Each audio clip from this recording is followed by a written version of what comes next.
गुरु ग्रंथ साहिब की बात करते हैं, गुरु ग्रंथ साहिब एक किताब नहीं है, वो एक पन्ना पलटने वाली कोई ग्रंथ नहीं है, वो कोई धार्मिक ग्रंथ नहीं है। सिख कम्युनिटी के अंदर अकाल तख्त में दिया गया फैसला बहुत सीरियसली और बहुत उच्च मान्यता रखता है।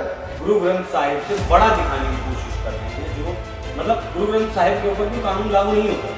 आप और कांग्रेस के ग्राउंड लेवल के जो लीडर्स थे, ग्राउंड लेवल की जो पब्लिक थी, ग्राउंड लेवल के जो शुक्रिया नेता थे, वो सारे बीजेपी में कंज्यूम हो गए हैं। तो क्या फिर भी बीजेपी कोई भी वोटिंग की मार नहीं मार पाएगी? पंजाब के मुख्यमंत्री भगवंत मान एक बार फिर से चर्चाओं में है। चर्चा विवाद वही पुराने, जिस तरीके से वो पिछले वक्त में विवादों में रहते आए। आम आदमी पार्टी के ऊपर भी बड़ा खतरा मंडरा रहा है। दिल्ली में सरकार गंवाने के बाद 2027 में पंजाब में विधानसभा चुनाव होने वाले हैं, और जिस तरीके के आरोप अकाल तख्त साहिब की तरफ से पंजाब के मुख्यमंत्री भगवंत मान के ऊपर लगाए गए हैं, उनसे कहानी बदलती हुई दिखती है। और ऐसा लगता है, अगर इतिहास पंजाब की राजनीति का देखें, कि इस बार पंजाब की राजनीति से आम आदमी पार्टी का पत्ता साफ हो सकता है। दरअसल 2025 में एक वीडियो वायरल हुई थी भगवंत मान की, जिसमें आम आदमी पार्टी का कहना है कि भगवंत मान नहीं है। उसके बाद 2026 में भगवंत मान एक कानून लेकर आते हैं बेअदबी को लेकर। दोनों ही मामलों में वो अकाल तख्त साहिब के निशाने पर आ जाते हैं, जिसके बाद अकाल तख्त साहिब उन्हें पंथ विरोधी और खालसा विरोधी घोषित कर देते हैं। अभी 30 जून को तलब भी किया है विधायकों को और खुद मुख्यमंत्री को। देखना होगा 30 जून को क्या कुछ होता है। लेकिन ये जो घटना पंजाब की राजनीति में घटी है, इसका असर क्या कुछ होने वाला है, दोनों विवाद क्या है, उन्हीं पर विस्तार से चर्चा करेंगे। नमस्कार, मैं हूं आपके साथ अभिषेक पुंडी और मेरे साथ मौजूद हैं हरिशरण देवगन जी, किसान नेता हैं और सोशल एक्टिविस्ट है। सर, बहुत स्वागत है आपका। पंजाब के मुख्यमंत्री जिस तरीके से फंसे हैं, अकाल तख्त साहिब के निशाने पर आए हैं, पहले बताइए क्या कि अकाल तख्त साहिब क्या है, उसके बाद एक कर विवाद पर भी आएंगे।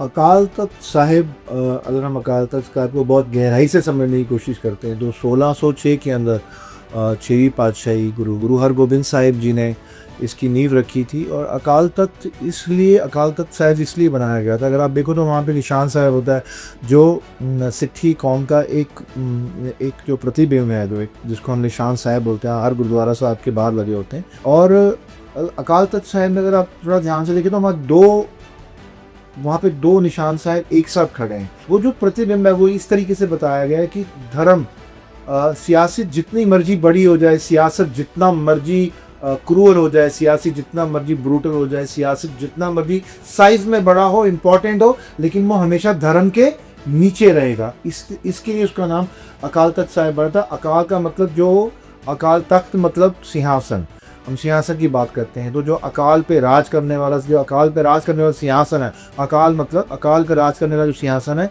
तब उस पर नींव रखी गई थी, जिसका नाम रखा उन्होंने अकाल तख्त साहिब। सिख कम्युनिटी के अंदर अकाल तख्त में दिया गया फैसला बहुत सीरियसली और बहुत उच्च मान्यता रखता है। इसमें जो ग्रंथ साहब होते हैं, इसमें जो जत्थेदार साहब होते हैं, जो जत्थेदार साहब है वो भी एक प्रतिक्रिया के तहत चुने जाते हैं। ऐसी मेरिट लिस्ट पे या किसी प्रोटोकॉल या किसी पॉलिटिकल प्रेशर या पॉलिटिकल लॉबिंग से चुनने वाली चीज़ नहीं है। जत्थेदार वो होता है जो अपना पूरा जीवन समर्पित कर देता है गुरु ग्रंथ साहिब के चरणों में, गुरु ग्रंथ साहिब की सेवा करते हुए, जिसको गुरु। ठीक है, तो मतलब हम मान लें कि अकाल तख्त जो है वो सिख धर्म की सबसे बड़ी धार्मिक संस्था है। इसके खिलाफ आप धार्मिक मामलों में नहीं जा सकते। अब अगर पहले विवाद पर आए, एक वीडियो 2025 में वायरल हुआ था, जिसने वायरल किया था वो भगवंत मान के गृह जिले का ही रहने वाला था, विदेश का वीडियो था। उस विवाद के बारे में बताइए कुछ। जब वो कनाडा की बात अब कर रहे हैं, जो उस जिले के था, कनाडा से आए थे भगवंत मान, उन दिनों वैसे भी शराब के मामले में वैसे ही बहुत बदनाम थे।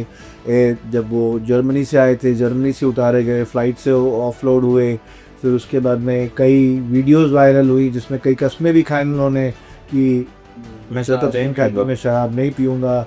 ऐसी बहुत सारी बातें सामने आई। लेकिन शराब एक ऐसी चीज़ है जो किसी की सगी नहीं है। जब भी आप शराब पीते हो तो शराब आप पे जब हावी होने लग जाती है तो आप ऐसा गुनाह कर बैठते हो। और हम गुरु ग्रंथ साहिब की बात करते हैं तो गुरु ग्रंथ साहिब एक किताब नहीं है, वो एक पन्ना पलटने वाली कोई ग्रंथ नहीं है, वो कोई धार्मिक ग्रंथ नहीं है, गुरु ग्रंथ साहिब। गुरु ग्रंथ साहिब हमारे 11वीं पातशाही कही जाती हैं, आपको पता 11वीं पातशाही, क्योंकि हर गुरु बनता रहा, 5वीं पातशाही, 6वीं पातशाही, 8वीं पातशाही, 9वीं पातशाही, 10वीं पातशाही। जब 10वीं पातशाही गुरु गोविंद सिंह की जब हम बात करते हैं, जब लोगों ने ये सोचा कि 11वीं पातशाही कौन बनेगा, तो ऐसे तो नंबर बहुत बढ़ जाते। सिख में कम से कम 100 गुरु होते हैं, 150 गुरु होते हैं सिखिज्म के अंदर। तो ये प्रथा रोकने के लिए उन्होंने एक गुरु बनाया जिसको बोला कि एक ओंकार। एक ओंकार की हम बात करते हैं तो 11वीं पातशाही जो है उसको हम जिंदा मानते हैं, उसको बहुत जीवित मानते हैं। उनको बकायदा इस तरीके से उनका प्रकाश करते हैं। सुबह सिखिज्म जो कम्युनिटी है जो बहुत गहरी से सिखिज्म को फॉलो करती है, उसका सुबह प्रॉपर प्रकाश होता है, उसको भोग लगाया जाता है, उनको बकायदा सुलाया जाता है, उनका ध्यान रखा जाता है, सुबह उठ के पाठ किया जाता है। तो ये एक जीवित शाश्वत है, शाश्वत है। साहिब शाश्वत, मतलब ये साक्षात एक शाश्वत की तरह देखा जाता है। और उस टाइम पे अगर भगवंत मान जब चीफ मिनिस्टर बने और वहाँ पे उन्होंने जब वो शराब जो छिड़की, या जब नशा जब दिमाग में चढ़ता है, जब ताकत दिमाग में चढ़ जाता है, ताकत का नशा, शराब का नशा जब एक मिश्रण होता है, तो ऐसी गलती होने की संभावना बहुत बढ़ जाती है। तो यहाँ अगर हम देखते हैं तो यहाँ पर भी बड़ी अकाल तख्त ने इसको तलब किया। अकाल तख्त साहब ने तलब किया, उनके जो जत्थेदार है, जो कमेटी मेंबर्स हैं, उन्होंने तलब किया, उसको बुलाया गया। भगवंत मान वहाँ गए कि उन्होंने बोला कि ये AI जनरेटेड है, ये डीप फेक वीडियो है, ये कैमोफ्लेज्ड है, ये झूठा है। तो अकाल तख्त साहब ने चीफ मिनिस्टर भगवंत मान को ये कहा कि आप अपने चुने हुए 2 ऐसी लेबोरेटरी में ये वीडियो भेज के आप रिपोर्ट मंगवा लीजिए जहाँ पे आपको निर्दोष साबित किया जा सकता हो। ये बोलने के बाद उस दिन के बाद जब भगवंत मान जब गए, वहाँ से उन्होंने वापस आने का नाम नहीं लिया। उनको बकायदा एक नोटिस भी सर्व हुआ अकाल तख्त साहब से, उसका भी उन्होंने जवाब नहीं दिया। फिर सेंट्रली रिजर्व्ड फॉरेंसिक लेबोरेटरीज जो होती हैं, जहाँ पे इस वीडियो को भेजा गया बकायदा फॉरेंसिक चेकअप के लिए, फॉरेंसिक चेक करने के लिए, ताकि इसका सत्य सामने आ सके। और जब दोनों एजेंसीज की रिपोर्ट सामने आई तो उसमें ये साबित हुआ, फॉरेंसिक रिपोर्ट है ये, कि ये वीडियो जो थी वो फेक होने के दावे से बाहर चली गई। ये रियल वीडियो थी और ये घटना घटी है। एविडेंस में, ह्यूमन एविडेंस में भी वो कैनेडियन जो था, जो इनके अपने ज़िले का था, ह्यूमन एविडेंस में उसकी भी स्टेटमेंट आई। और फॉरेंसिक स्टेटमेंट जो आम आदमी पार्टी ने मानने से मना कर दिया कि वो जो वीडियो में आदमी दिख रहा है वो भगवंत मान है ही है। आम आदमी पार्टी, पहले कहा गया कि AI है, डीप फेक है, अब कह दिया गया कि ये भगवंत मान ही नहीं है। आम आदमी पार्टी का ये ट्रेंड शुरू से रहा है, भले वो दिल्ली हो या पंजाब हो। ये मुकरना और मना करना और ऐसे एलिगेशन से मुंह मोड़ना, तो ये उनका हमेशा से एक आइडियोलॉजी रही है, एथिक्स रही है, ये ट्रेंड रहा है। तो अपने ट्रेंड से बाहर जाना पॉसिबल नहीं। और खास करके अगर हम सियासी मसले की बात करते हैं तो ऑब्वियसली सियासी में उनको अपना मुख्यमंत्री बचाना उनके लिए ज़रूरी भी था। उस पर कुछ पड़ाव पर भी आएंगे इस चर्चा के। लेकिन अभी आपने जो जिक्र किया कि किसी भी गुरुद्वारे में 2 निशान साहिब होते हैं, एक बड़ा हुसैन गुरुद्वारे भी नहीं होते, अकाल तख्त साहिब में ही 2 निशान साहिब, अकाल तख्त में ही 2 निशान साहिब होते हैं, एक धर्म के लिए और दूसरा सियासत के लिए। अब दूसरा जो विवाद जुड़ा है भगवंत मान से, भगवंत मान एक कानून लेकर आए, बेअदबी का कानून, जिसमें लिखा गया गुरु ग्रंथ साहिब, भगवद गीता, कुरान, बाइबल, इनका जो भी अपमान करेगा, इनके खिलाफ कोई टिप्पणी करेगा, कुछ बोलेगा, तो उसके लिए कम से कम 10 साल की सजा और ज़्यादा से ज़्यादा उम्र कैद की सज़ा का प्रावधान किया गया। लेकिन इस मामले को लेकर भी अकाल तख्त साहिब के निशाने पर आ गए। जबकि अगर प्राइमा फेसी देखें तो कानून अच्छा लगता है, सुनने में तो अच्छा लगता है, लेकिन आप इसको बाकी धर्मों से नहीं मिला सकते, बाकी धर्मों के मुकाबले नहीं रख सकते। बिकॉज बाकी धर्म की हम बात करते हैं, उनके पास बाकी धर्मों में जीवित भगवान है। जी, मतलब मूर्ति पूजा होती है। हम राम जी की बात करते हैं, जय श्री राम बोलते हैं, जय श्री राम दिखते हैं उनको। हम जीवन की बात करते हैं, अगर हम शंकर भगवान की बात करते हैं, हम अपने 33 करोड़ देवी देवताओं की बात करते हैं, तो वो मूर्ति के रूप में या मंदिरों के रूप में दिखते हैं। लेकिन गुरु ग्रंथ साहिब की बात करते हैं तो गुरु ग्रंथ साहिब अपने आप में साक्षात जीवित है, वो साक्षात जीवित हैं, उनका प्रकाश होता है। और उनके जैसे एक आम इंसान की जो जीवन शैली होती है, सुबह दिन होता है, रात को शाम होती है, तो वैसे ही गुरु ग्रंथ साहिब को हम अपना 11वां गुरु मानते हैं, जीवित मानते हैं। अगर ये कानून लाना ही था तो सिर्फ गुरु ग्रंथ साहिब के लिए लाते, अगर लाना था तो सिर्फ गुरु ग्रंथ साहिब की लाते थे, और अगर सबके लिए लाना चाह तो गुरु ग्रंथ साहिब को इससे बाहर रखते। गुरु ग्रंथ साहिब की जो हम गरिमा मानते हैं, मतलब सिखिज्म के अंदर जो गुरु ग्रंथ साहिब की जो गरिमा है, वो सारे जितने भी धर्म है उनसे बराबर है, कोई ऊंच नीच नहीं है, कोई इसमें ऊपर नीचे की बात नहीं है, लेकिन उसकी एक अपनी गरिमा है, एक अपनी स्पेशलिटी है, अपना एक अट्रैक्शन है, अपना एक लाइवलीहुड है। जो गुरु ग्रंथ साहिब की जब वाक पढ़ते हैं हम सुबह, जब उसका प्रकाश होता है, जब गुरुद्वारा साहिब में इसका प्रकाश होता है गुरु ग्रंथ साहिब का, जब पहला वाक पढ़ा जाता है तो उस पूरे वाक पे पूरा दिनचर्या चलती है। इस टाइप के यही विवाद भी है, यही जो है अकाल तख्त साहिब की तरफ से कहा गया कि आप खुद को गुरु ग्रंथ साहिब से बड़ा दिखाने की कोशिश कर रहे हैं, जो मतलब गुरु ग्रंथ साहिब के ऊपर कोई कानून लागू नहीं हो सकता। अकाल तख्त की तरफ से आपने अपने ही सवाल का जवाब बिल्कुल अच्छा दिया कि गुरु ग्रंथ साहिब पे कोई कानून लागू नहीं हो सकता। गुरु ग्रंथ साहिब खुद एक अपने आप में कानून है, और उस कानून की रक्षा करने के लिए अगर एक 10 साल का प्रविधान निकला तो ये गुरु ग्रंथ साहिब की बेअदबी है, ये बोलना चाहते हैं। इसमें ये जो कन्वर्सेशन है या जो स्टेटमेंट है, ये किसी धर्म के खिलाफ नहीं है, या अपने धर्म को ऊंचा करने की कन्वर्सेशन नहीं है। ये वो बात है जो साक्षात समझ कि गुरु ग्रंथ साहिब अपने आप में एक कानून है। जो गुरु ग्रंथ साहिब में लिखा जाता है वो अकाल तख्त के थ्रू वो समाज, वो बकायदा अगर वो डिसाइड और वो सजा या वो एक स्टेटमेंट दी जाती है तो उसका असर सिर्फ गुरुद्वारे में ही नहीं, समाज में भी पड़ता है, आने वाले राजनीतिक इलेक्शंस में भी पड़ता है, कैंडिडेट्स पे भी पड़ता है, और पूरी सरकार, पूरे स्टेट पे पड़ता है। इसके लिए गुरु ग्रंथ साहिब और अकाल तख्त में खड़े हुए जत्थेदार जब एक फैसला सुनाते हैं तो उसका असर सिर्फ गुरुद्वारे की पेरिफेरी तक नहीं रहता, उसका असर पैन इंडिया पूरे ग्लोबली जाता है, भले वो London, Canada, America, New Zealand, Shanigarh, Europe, Italy, जहाँ जहाँ सिखिज्म कम्युनिटी बसती है वहाँ वहाँ अकाल तख्त का दिया हुआ फैसला, वो आवाज़ वहाँ तक जाती है और उसका पालन होता है। इसके लिए गुरु ग्रंथ साहिब अपने आप में एक कानून है, उससे बड़ा, उसके ऊपर उसको बचाने के किसी कानून की ज़रूरत नहीं है। वो किसी की दया का पात्र नहीं है कि कोई एक भगवंत मान जैसा कोई मामूली इंसान जो चीफ मिनिस्टर बन गया है वो आया है और उसने कानून पास किया और उसको 10 साल की और उम्र कैद की सज़ा सुनाई जाएगी। जब ज़रूरत पड़ेगी तो गुरु ग्रंथ साहिब अगर गुरु ग्रंथ साहिब के गुरु ग्रंथ साहिब के हुक्मनामे में अगर लिखा होगा कि उसको जीवन दान मिलना चाहिए तो उसको जीवन दान भी मिलेगा, अगर उसके प्राण लेने होंगे तो उसके प्राण भी लिए जा सकते हैं। इस टाइप का प्राविधान रहा है हमेशा। चलिए, वो तो एक अकाल तख्त साहिब का जो भी फैसला होगा वो होगा, लेकिन 27 में चुनाव भी हैं, 26 में अभी हम हैं, 6-8 महीने बाकी हैं पंजाब के चुनाव में। एक गैप है पंजाब की राजनीति, कांग्रेस से लोग आम आदमी पार्टी पे गए, आम आदमी पार्टी के साथ अभी विवाद जुड़ गया, भगवंत मान के साथ ही विवाद जुड़ गया, शराब पंग का विवाद लगातार रहा है, वो सदन में हूँ, फ्लाइट का जिक्र आपने किया, अभी वायरल वीडियो का मसला है। तो ऐसे में ये पंजाब में आम आदमी पार्टी फिलहाल अगले चुनाव को देखते हुए कहाँ खड़ी? पंजाब को अगर आप, क्योंकि एक एग्जाम्पल मैं आपको जोड़ दूं, 2015 में जब बीजेपी और अकाली की सरकार पंजाब में थी तब भी एक बेअदबी का मामला सामने आया था, जिसमें प्रोटेस्ट हुआ था, प्रोटेस्टर्स के ऊपर मतलब गोली चली उस ऊपर प्रोटेस्ट को रुकवाने के लिए, ख़त्म करने की, तो उसमें 2 लोगों की हत्या हुई, मतलब 2 लोग मारे गए थे।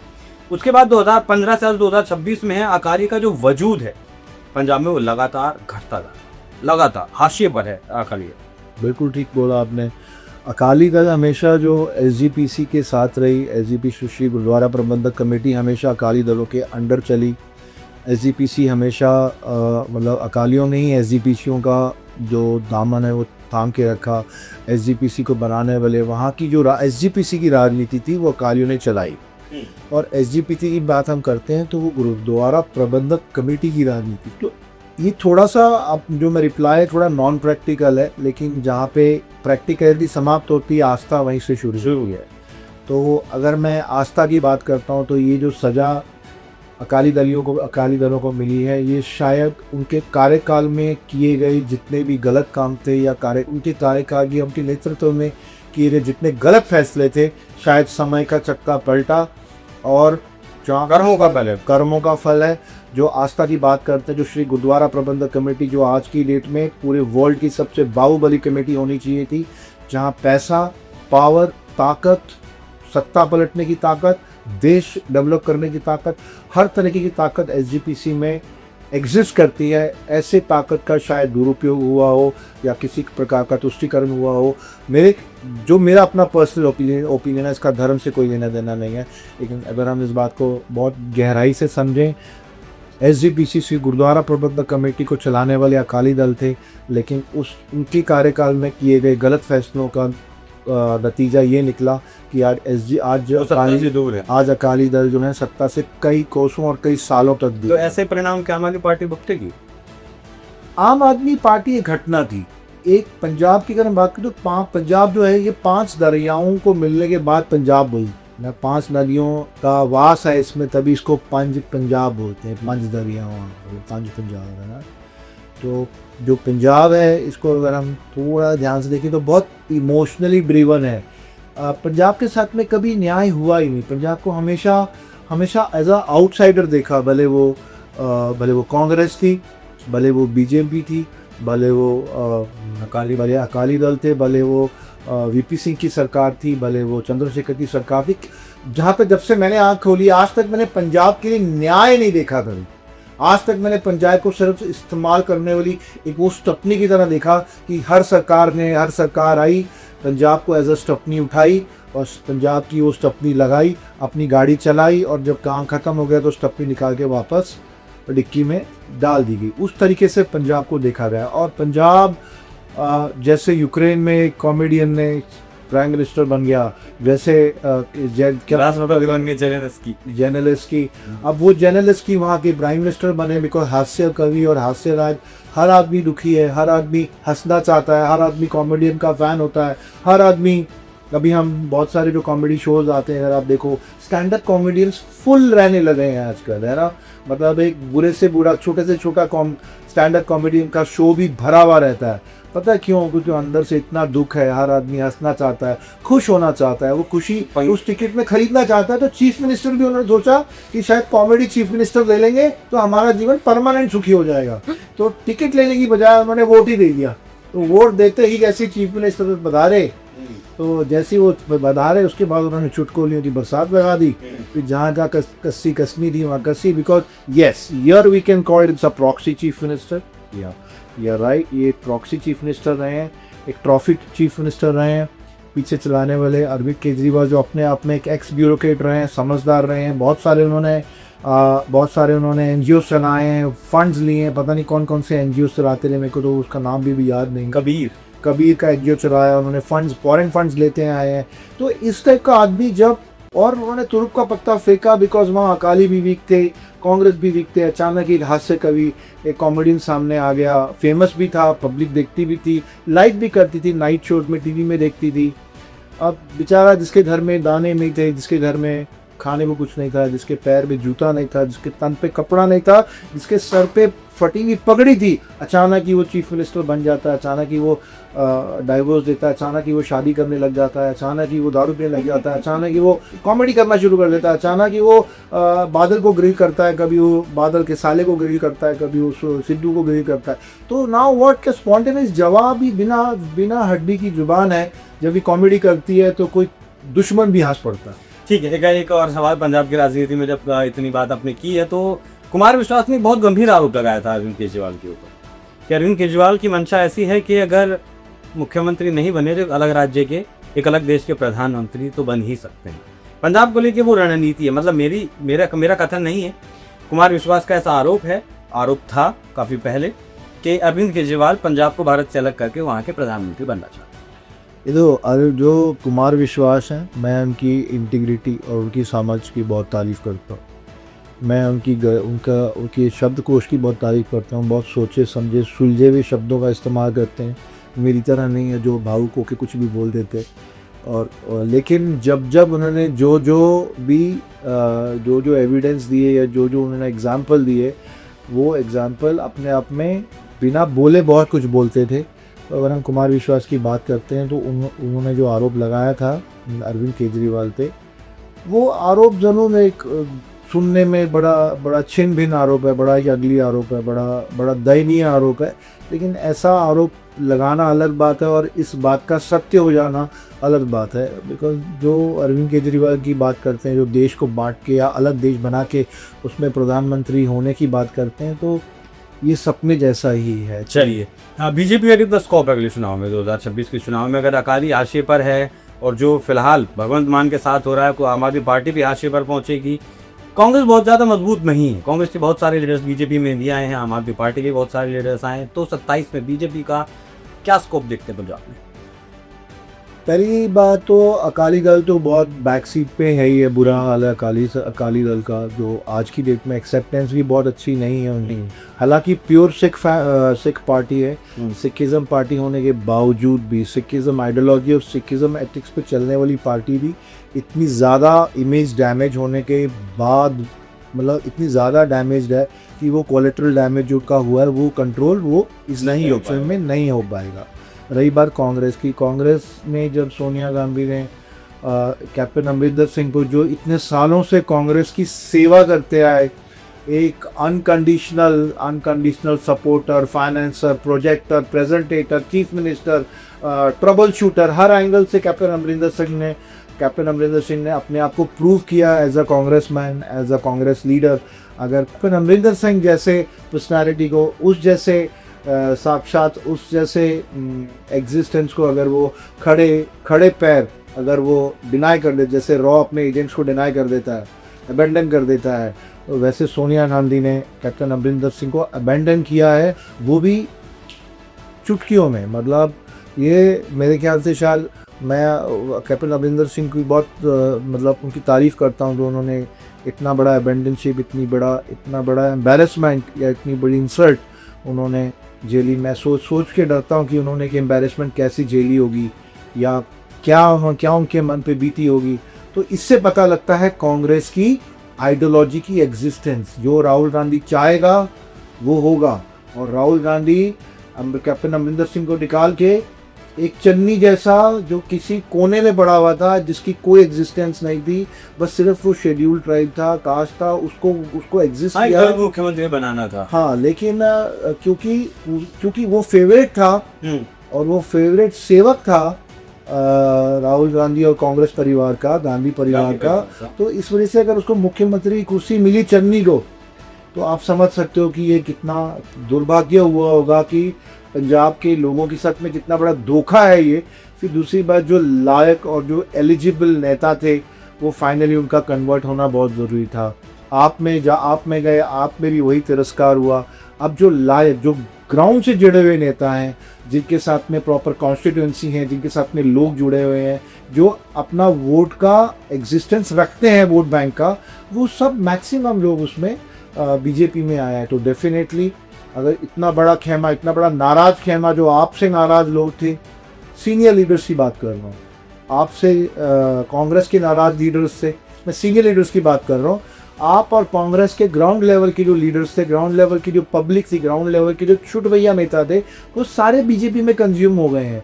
तो क्या फिर भी बीजेपी क्या अपनी वोटिंग की मार नहीं मार पाएगी?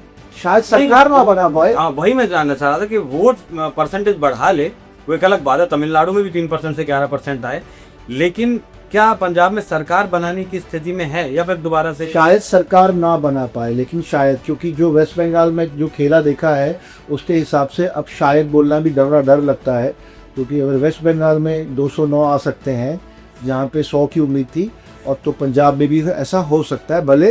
एंड कमाल की बात है, बीजेपी जो है वो सिखिज्म को as a support to Punjab बन के आ रही है। जो नई इमेज आ रही है बीजेपी की, मैंने नहीं बोला है, जो नवी इमेज आ रही है बीजेपी के लिए, वो पंजाब को सपोर्टिंग वे में आ रही है। आज शायद, इस बार शायद बीजेपी अगर आती है तो बीजेपी पंजाब को अबेंडन नहीं करेगी जीतने के बाद, और अगर बीजेपी नहीं भी जीतती तो एक स्ट्रॉन्ग ऑपोजिशन की तरह ज़रूर आएगी, और जिस राज्य में एक स्ट्रॉन्ग ऑपोजिशन होता है उस राज्य की तरक्की निश्चित होती है। ठीक है, बहुत धन्यवाद सर इस चर्चा में जुड़ने के लिए।